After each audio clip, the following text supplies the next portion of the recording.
Hey YouTube, welcome back to another History Teacher Reacts video with Mr. Terry as I continue my quest for historical knowledge found here on YouTube. Before we begin today, just wanted to give one more kind of official thanks to everybody, if you can hear my voice, for being a part of this community. This past weekend, this channel hit an amazing milestone, which was that we had 100,000 subscribers. And this has just blown me away, not only that it's ever happened, but in the rather short period of time, I feel like that this happened. I started this channel 4.5 months ago, and it's blown me away how interested people are in history and just with what I do as a history teacher, checking out videos, and people, you all just kind of follow along with me, and seemingly adding the small things I add to these, which again, I don't feel is very much because the original content videos are just so amazing, and I feel I'm only adding a little bit to that, but I truly am grateful for you being a part of this community, and I hope you stay along. All right, with that though, today's video was the result of this week's Patrons Pick Poll. Once a week, I put up a poll for videos that I put to Patreon members, and they get to vote for which one gets kind of fast-tracked onto this channel, and this is the one that narrowly won. It is the Nuremberg Trial. So with all of the happy congratulations I just gave, we're going to go to a more serious note. If you don't know, the Nuremberg Trial is the trial where the basically surviving Nazi officials were put on to basically answer for war crimes. So it's a very serious subject to look at, but I think it's very interesting to see when you have genocides, that happen, and to see a more democratic diplomatic response to that with like a actual trial where evidence is going to be produced, and to try to do things somewhat by the book, and that's what the Nuremberg trial attempted to do. So this is basically answering for the Holocaust and that. Now there are other trials, similar trials were held against like the Japanese, for example, but the Nuremberg trial, of course, is a very, very famous one. Now, of course, Adolf Hitler is not going to be part of this trial because he is already dead, but you do get people like Goering and other high-ranking officials that are going to be up here to basically answer for these.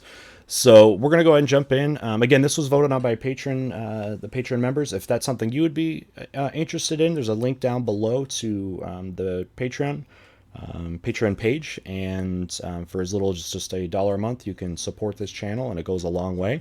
And one of the of course the biggest kind of reward for that is being able to vote on these polls and get a little bit more influence of what actually happens. So if you feel so inclined, great. If not, let's watch the video. Okay, let's see what we got. So this is the Nuremberg trial. It's a 17-minute video, so there's a lot to obviously cover here, so there's probably a lot of detail. We'll see if I can add much at all to it. Of course, I haven't seen this. That's kind of how I kind of point in my channels. I haven't watched it, kind of add things, and it's kind of like you're joining here with me. So let's go and get started with the Nuremberg trial. If you like this original video too, just last thing before we begin, make sure to go down below into the description. Go to, there'll be a link to the original video. Go there, like, subscribe over there. That's far more important than doing it on my channel. All right, let's go ahead and jump in. The Nuremberg Trials saw the end of a regime that caused the Holocaust, and it was the first time in history where an international court sentenced people to prison and to death. It would later set the stage for an International Court of Justice, the Universal Declaration of Human Rights, and 2 Geneva Conventions. Yeah, very important. I was trying to think just before we had started here, is there something fairly comparable to this before? I mean, obviously the Holocaust and some of the war atrocities of World War II are just incredible as compared to what's happened in any kind of recent memory. So they're saying this is kind of the first like that. So this is like an attempt at an almost democratic and judicial way of going across some, approaching some incredible atrocities. So to see if this kind of, like, what kind of effect this could have, could set quite a precedent for anything that might happen like this in the future. Germany started the Second World War when it invaded Poland, and eventually attacked over half a dozen countries throughout the continent. But by 1943 the tide of war had turned. The Soviet Union was beginning to push back at Leningrad, Moscow, and Stalingrad. Yep. While the British, We all know that meanwhile, story. had beaten back the German air raids and pushed the Axis powers out of Africa. Yeah, so I mean, by 43, even though the war doesn't end until 45, you can see in 43, the war is already starting. It's already turning, right? It's already moving in. If you're interested in, just to plug another video that we covered here recently was the alternative history one, or whatever, which was could Germany have won World War II? And if that's something, because they're always given that scenario, but that's just something if you're interested in, check that out. It was about a week or two ago that could talk about this. So the leaders of the major Allied powers came together to discuss the state of the world after World War II had ended. Sure. Stalin of the Soviet Union, Roosevelt of the USA, and Churchill of the United Kingdom discussed creating the United Nations, the D-Day invasions, and dividing Germany up into 4 occupation zones. Yeah, you had multiple meetings before the war ended between the big three, right? Like at Yalta, for example, which is a little bit later. But yeah, try to make these plans before the war ends about what to do about Germany. Yeah, already talking about the future. And of course, some of these go into play. One of the things that was agreed upon at this trial was Stalin was going to agree that after the war was going to vacate those nations he had invaded, or the Russians had invaded, to get to Germany. Of course, that doesn't happen. They stay and occupy the region. Because Germany will be divided.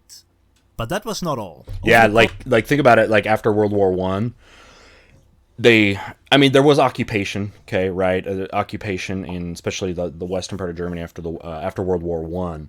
But they're like, hey, we're not going to just let Germany be on its own after World War One, relatively speaking, like what happened generally with World War One, because you saw what ended up happening, right? You saw what ended up happening with the rise of Hitler, and they're like, we don't want to do that. Like, the Allies are going to oversee the redevelopment of Germany. So that's why you get this whole division thing, and to agree that they're not going to try to agree beforehand that no one nation is going to be control of Germany, because although you have this sort of alliance happening, everyone knows that this alliance with like Stalin, for example, is based on necessity, not because they're actually real like allies. They fear Stalin. They definitely fear a post World War II era Stalin that tries to spread the Soviet Union, right, and spread communism and that sort of thing. So that's why, again, there's a lot of layers of things about why this agreement's even happening. In the course of World War II, it became apparent that Germany committed atrocities on a massive scale. The night raids, the forced deportations, the mass genocide. And what's crazy is a lot. I mean, they're saying that they know, but not that much. It wasn't until those lands got actually taken back over, starting with the Soviet Union in the east, but eventually after the D-Day invasions and they start moving into the west, that the genocides were really going on. I mean, they were rumor, actually, really up to this point. They were rumor about them happening, but a lot of people dismissed it as just anti-German propaganda, right? Because propaganda was such a huge thing in the earlier world wars that people had a hard time trusting, I think, the media. But yeah, it really wasn't until they actually liberated those camps, the concentration camps, that they really understand the bigger full effect of what was actually happening. It was not a clear thing throughout the war. It took until the end of the war to really get the full grasp of that. There was only one question on everybody's mind. What do you do? How do you punish acts that are this evil? Right. To this question, there were basically only 3 answers. The first was to do nothing. To let all the atrocities, all the death, is that really an all option, the destruction go unpunished. But how could any country consent to such a course of action? How could the far-off... Especially when you lost the war, and you feel like these are your people that have had atrocities against them, right? Or at least you sympathize with them. USA, the invaded Soviet Union, or the occupied Czechoslovakia consent to such a course of action? The second option was to put all the perpetrators to death through executive action. Sure. To simply give the command to kill thousands of people. And that's historically been the response to something like this. You don't have this huge trial and take forever to gather evidence and all those things. All right, it's clear. You don't get, like, you lost your ability to have due process, to have an actual trial and all that. It's obvious. get it done with. That's been traditionally the historical response to something like this. So you can see where this putting an actual trial together is also kind of unprecedented. Regardless of whether they committed any war crimes or not. But this action was disliked by both Roosevelt and Churchill at the time. And so eventually, by the end of the war, a third option was chosen. Now I wonder if a lot of those atrocities had happened to actual Americans, Brits, or Soviets, right? Would they have been as diplomatic? If it was your literal people, right? Like you are Poland or something like that. You know what I mean? Would that have influenced them to be less diplomatic about it and less judicial? I don't know, however you want to describe it. Because it's a little bit, it's a step removed, because those aren't from the Allies. Those aren't their direct people that really saw those war crimes. Well, I mean, of course, just the war itself, but that's not what this is necessarily about. We're talking about the things beyond the necessity of war, right? With like these genocides, not just the traditional warfare, which of course that's a different story. You want to punish people for that. But if it's specifically about the genocides, maybe that's why they're a little bit more diplomatic than maybe history has shown us how people have reacted to this sort of thing. Justice through persecution. It was decided that the perpetrators of the Second World War and of the Holocaust would be dealt a fairness and justice that they themselves destroyed in Germany. But that brought up the next question.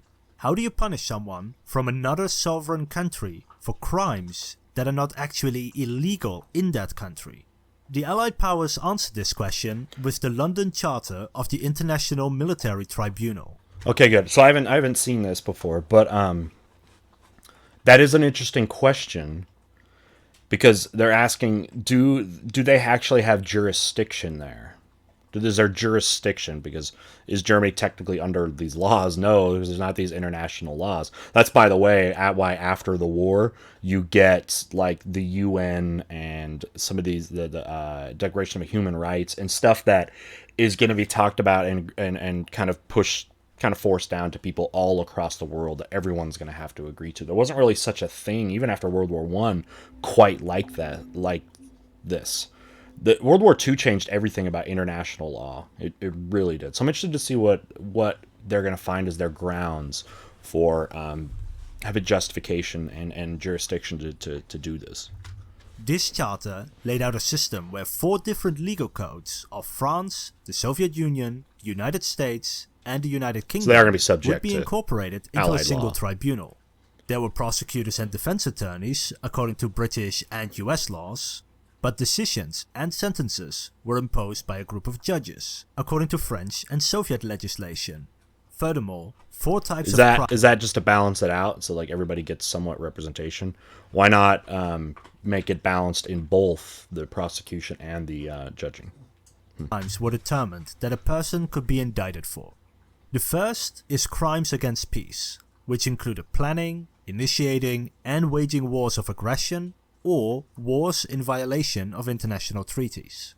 The second is crimes against humanity, such as extermination, deportation, and genocide. Big The things third on is war crimes. This basically meant a violation of the rules of war that were set before the Second World War, such as executing prisoners. The fourth crime is a common plan or conspiracy to commit any of the 3 aforementioned crimes. After all, simply because you didn't put anyone in the gas chambers yourself doesn't mean you're not guilty of creating the system leading to such genocide. That's a topic of conversation I have pretty much every year with my students. It's the last one they're talking about, is these atrocities are the people that should be judged for them, the people that carried them out, okay? Or more about the people that ordered them. Does that make sense? Like a topic conversation we'll have in my classes, like the prison guards and that sort of thing. What about them?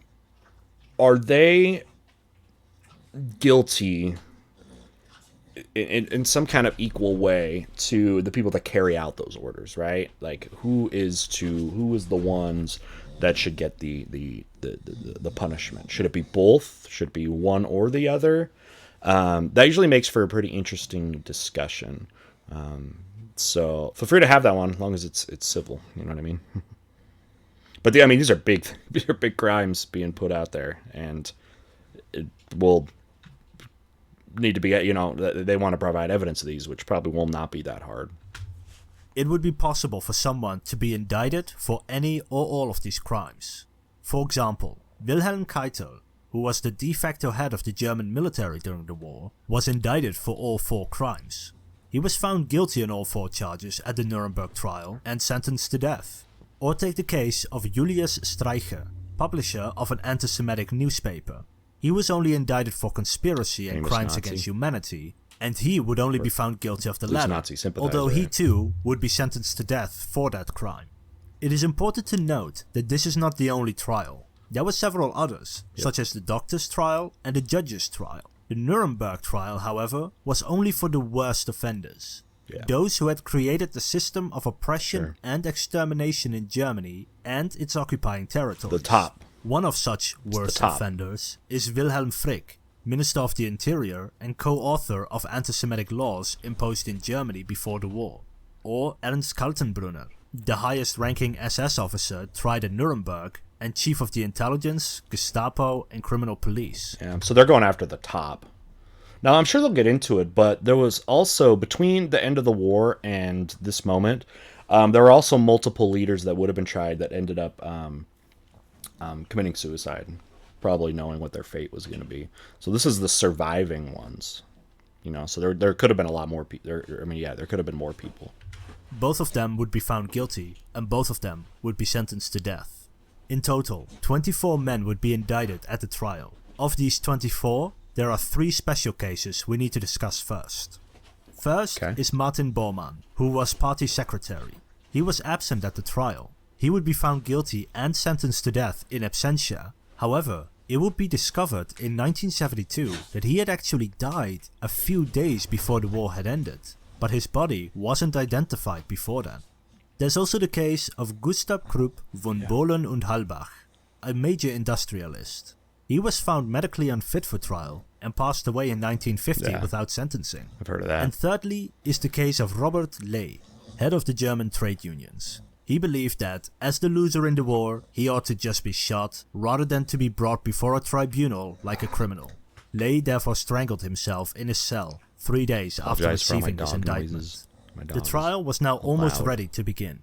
The war was over, the men had been captured, and the crimes were determined.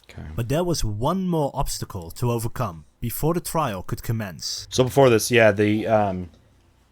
are a lot of these cases, because some were acquitted for like medical, or not necessarily acquitted, but like for those like a medical issue, or try to find kind of ways out of it. And again, like I was saying, some committing suicide to get out of it. So that was kind of weird for them to deal with. How do you deal with that? And that was the problem of language. This trial was held between French, English, Russian and German speakers. How were they going to communicate efficiently with each other? IBM came up with a brilliant system that we still use today: simultaneous interpretation. This is the technique where interpreters translate what is being said while it is being said, and then everybody can listen to the translation in their own native language directly via headphones. You'd think this would have been something that would have been like happened before. So was this was really an innovative thing to have these kind of live translations? I didn't know that, but I mean, you obviously have to have something like this because you have 4 languages going on. This is how, for example, the United Nations and the European Parliament work today. Now it was time for the trial to commence. Each of the 4 countries provided a prosecutor and a team of experts behind them. The defendants were entitled to receive a copy of the indictment made against them, any relevant explanation about the indictments, and to be represented by a lawyer of their choice.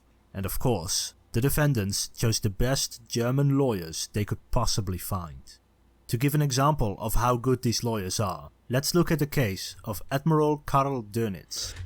Okay, so Dönitz, one of the reasons I put this video in the queue, the queue, the list for potential videos is actually I really did want to learn more about this trial because I do know basics about it. One of the things that that I wanted to be that I didn't know a lot about why I want to learn more was what did the Nazis what did the like they're talking about these lawyers, right, these defense lawyers for the Nazis, what did they propose as their defense? Was it more just, hey, like, I didn't actually do the killings, you know what I mean, or whatever? I'm interested to know in that response because I've heard all about the judgments and the sentences that have come out, but I honestly don't know as much about what the defense actually looks like. Head of the German Navy from 1943 onward. He was indicted because he had ordered his submarines not to help the survivors of any sinking ship, instead letting them drown in the Atlantic Ocean. Wait. You say his own? Well, sorry, I'm going to go back a few seconds. Say his own people or people they fought against? Any sinking ship, because head of the German Navy from 1943 onward. He was indicted because he had ordered his submarines not to help the survivors of any sinking ship, instead letting them drown in the Atlantic Ocean. So others. This was in clear violation of the Second London Naval Treaty. His lawyer, however, would save his life. He presented evidence that the USA had committed the exact same breach of the treaty in the Pacific in its war with Japan. I'd honestly be surprised if that happened much at all. Like a lot of those things, those agreements that you have, go out of the window when it's war. A lot of people say when war happens, like all is acceptable almost. You know what I mean? Because you're going to do anything you can to win the war. So that's a pretty smart defense from Donetz's defense that, hey, yeah, we did it, and that was wrong, but the Americans did it, and others probably did it. So yeah, you're going to have to throw that out. Otherwise, you will try the Americans for it, and that's not the purpose of this trial. But if they're going to be diplomatic about this and fair, I guess you have to do that, right? And argued that Dönitz should not be convicted for a crime the USA also committed. Sure. And it worked. Karl Dönitz was sentenced to only 10 years in prison. He was released in 1956 and died in 1980. When the trial first started, prosecution was afraid there wouldn't be any evidence that these men were responsible for the atrocities committed during the war. But they forgot the German character. The Germans documented everything. Maybe get all 47 crates of binders, 1,400 kilograms of party records, and kilometers of film poured in. Therefore, the prosecution decided not to go directly after the greater atrocities of World War II. Instead, they wanted to lay bare the system of conspiracy that would slowly lead to the Second World War and the atrocities committed in them. They wanted to prove that it was these men who created the system that would lead to these atrocities. Sure. From the supposed need for breathing room to feed the German people, to the aspiration of the extermination of what they considered an undesirable population. The prosecution pulled out one incriminating document after another, such as a document that showed how they were planning to start a war by whatever means necessary. Yikes. So yeah. It is my unalterable decision to squash Czechoslovakia by military means in the near future. It is the job of the political leaders to bring about the military and politically suitable moment. Okay, yeah, so the Germans really shot themselves in the foot that way by recording so much and then in those final days not destroying their documents. Fortunately, that's probably been a influence to others, right? Like, you destroy the evidence for these atrocities, and that's probably what you'll see more in the future, right? Because that's what's going to do this. If this is going to, require evidence, then I guess you don't want to leave evidence around. The primary defense of these actions was that they were only made illegal after the crimes had been committed. But the prosecution countered. By whom? Okay, yeah, this was the big thing I was wondering was what the defense was. So they were made crimes after they were done. Made crimes by whom, though? By stating that the first person after the crimes had been committed. But the prosecution countered by stating that the first person to be sentenced for murder could just as easily have argued that nobody had ever been sentenced for murder, so why should they? They argued that some crimes are so universally immoral that it shouldn't require a precedent. One of the defendants, Albert Speer, realized that the prosecution, the Allied powers, and the judges wanted to hear an apology, an admission of wrongdoing, an expression of repentance, and so he simply gave them one. He took personal responsibility for the crimes he and his country had committed. While Speer was responsible for ordering the use of hundreds of thousands of slave laborers, he himself was only sentenced to 20 years in prison. So they're saying then that they went light on him because he did admit guilt. Right? I'm sure a lot of people can argue, like, so what? Like, does it really? Should they go light no matter? I mean, with this, is this enough?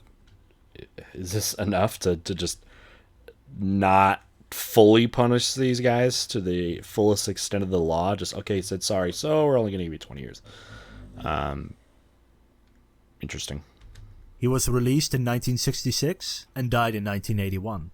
Now that the prosecution had presented that there was indeed a common conspiracy against peace and certain types of people, they continued with the greater atrocities of the war. You know, and then him admitting to that too, was that far more just to, since he was getting the feeling that that's what they were looking for as an apology, and having that idea that if he does apologize, they might go easier on him, and that's why I did it? Or is there actually true sorrow and reflection of this? You know what I mean? People are going to, I mean, when it comes down to it, people are going to say what they need to survive. That's just the basic human element. They showed a documentary about the concentration camps, which I will not show here because I do not want any of my audience to involuntarily see the horrific acts depicted in them. If you do want to see the evidence, it is available on the English Wikipedia page on the Nuremberg Trials, and I will leave a link in the description. I've used that Wikipedia page a lot. I mean, Wikipedia is great for a lot of things, but I use that a lot when I do in those lessons with my class, especially with the mostly with like the sentences and stuff that actually go out. This film showed the horrors of the concentration camps, the piles of bodies, the gas chambers, the unimaginable suffering. People in the courtroom cried, some even fainted. The defense of these men on trial could largely be summed up as, okay, yep. This is what I'm most interested in this. Let's see in this right here. So let's see what we got. Nuremberg Defense. Just following orders. I don't know what the second one means. I was just following orders. The prosecution deconstructed that argument, stating that men who commit crimes cannot plea as a defense that they committed them in uniform. Military men are not above and beyond the moral requirements that apply to others, incapable of exercising moral judgment on their own. They pointed out that another German general, Erwin Rommel, had been ordered to kill any commandos that he had or would capture, but Rommel had burned the order, showing that even a high-ranking general was able to exercise moral judgment and disobey immoral orders.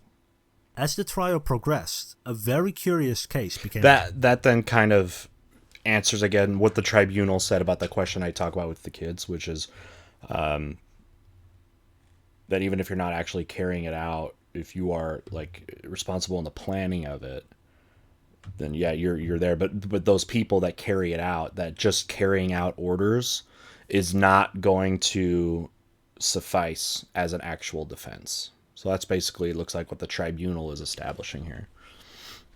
Clear. That of Hjalmar Schacht. Schacht was a prominent banker and economist in Germany, having served as president of the central bank and economics minister. While an important figure before the war, he had lost all his power by the time it started, and had even been in contact with resistance leaders until he himself was put in a concentration camp. In the end, he was acquitted and set free, and would go on advising developing countries on matters of finance and economics, and passed away in 1970. By now, all the evidence had been presented, and the accused had been given the opportunity to defend themselves.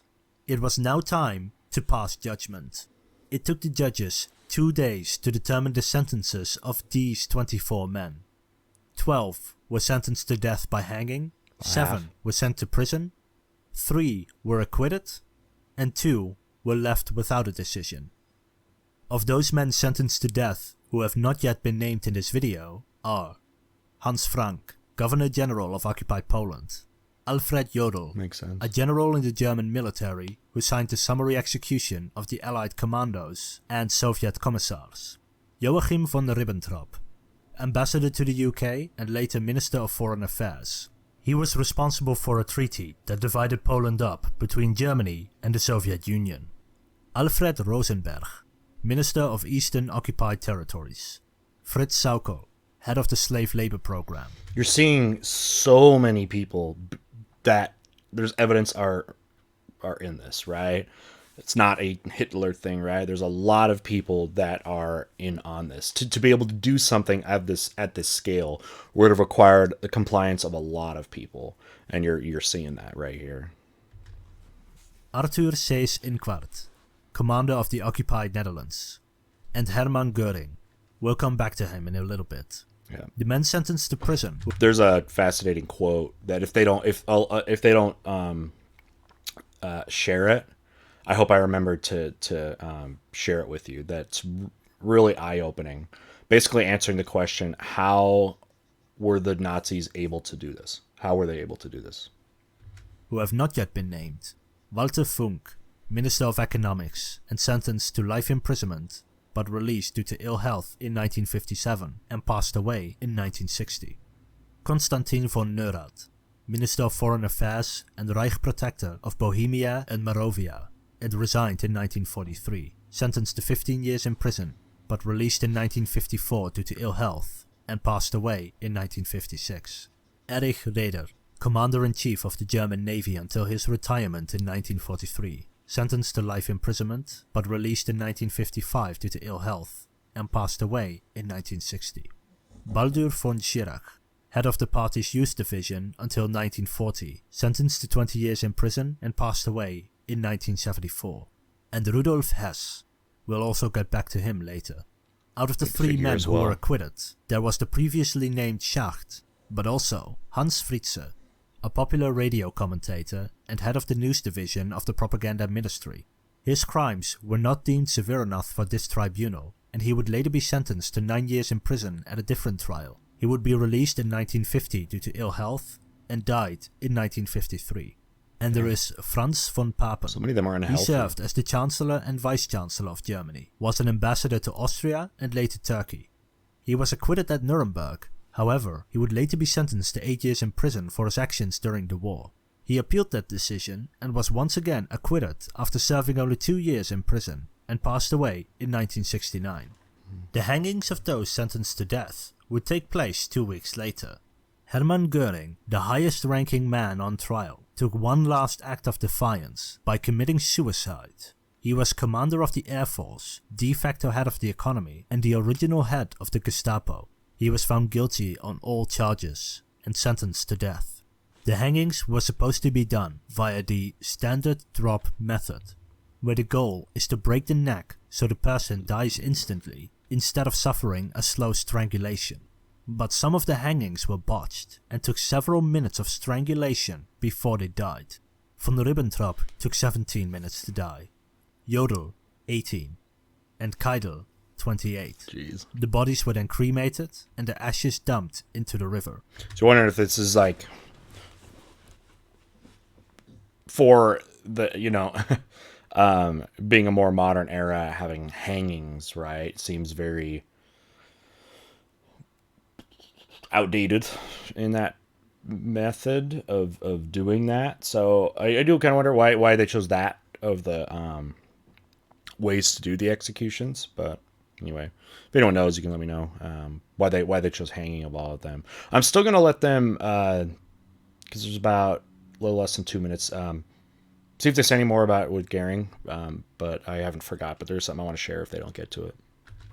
The last one of these men to die was Rudolf Hess. He flew to Scotland in 1941 to negotiate a peace treaty with the British, but was instead imprisoned. Thus, he didn't participate in many of the atrocities. He was sentenced to life imprisonment and died in 1987 when he strangled himself at the age of 93. The prison was demolished to prevent it from becoming a shrine to followers of their toxic ideology. Makes sense. But instead, his burial site became a destination for yearly pilgrimages by neo-Nazis. So it happened anyways. So when the lease on his burial site ended in 2011, his grave was reopened his remains cremated, and his ashes scattered at the sea. And so ended the regime that started the Second World War in Europe, committed genocide with a brutality rarely seen in history, and took the lives of 50 to 56 million people. This video was only a summary of the Nuremberg Trials. I had to leave out many things, such as the fact that the Soviet Union committed many of the same atrocities, but were not put on trial, or why Nuremberg was chosen as the location. Therefore, if you're interested in reading more about the topic, I will provide a few sources down below where you can learn more about the subject. If you like this video, please give it a thumbs up and press the subscribe button. My next video will finish the series on the Tulip Mania, and after that I will start a new series on the Aztec Empire. If you want to see those and other videos as soon as they come out, press the subscribe button. Okay. Sorry, just one sec. I was looking to see.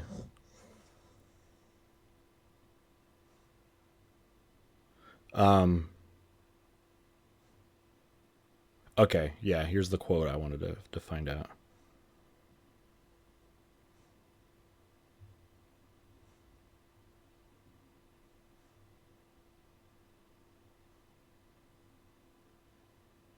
Okay, so what I wanted to say, there was something pretty enlightening in a way from Goering's testimony. And it was basically, I guess they had sort of asked him, like, how are you able to do all this, to accomplish all of these things? Because here in the trial, of course, they're showing all these atrocities, and how could regular people have been involved? Because, like we were saying, there's so many people involved in this, from the top to the bottom, right? As at the most an active participant, and the least complicit, right? And yeah, he was asked about how was he able to get the people to war, how are you able to do that? And this is a quote I've shared of Goering's, and it's this. He says, "Why, of course the people don't want war. Why would some poor slob on a farm want to risk his life in a war when the best that he can get out of it is to come back to his farm in one piece? Naturally, the common people don't want war. Neither in Russia, nor in England, nor in America, nor, for that matter, in Germany. That is understood. Okay? But after all, it is the leaders of the country who determine the policy. And it is always a simple matter to drag the people along, whether it is a democracy, or a fascist dictatorship, or a parliament, or a communist dictatorship. That is well and good, but voice or no voice, the people can always be brought to do the bidding of the leaders. That is easy. All you have to do is tell them that they are being attacked, and denounce the pacifists for lack of patriotism and exposing the country to danger. It works the same way in any country." And I always thought that was interesting to see that, because, again, one of the big dilemma questions people ask is how were so many people involved in what was happening in this war?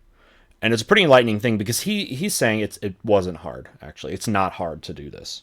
It's pretty simple, and basically lays it out there. And it usually brings in an interesting conversation in my class about that.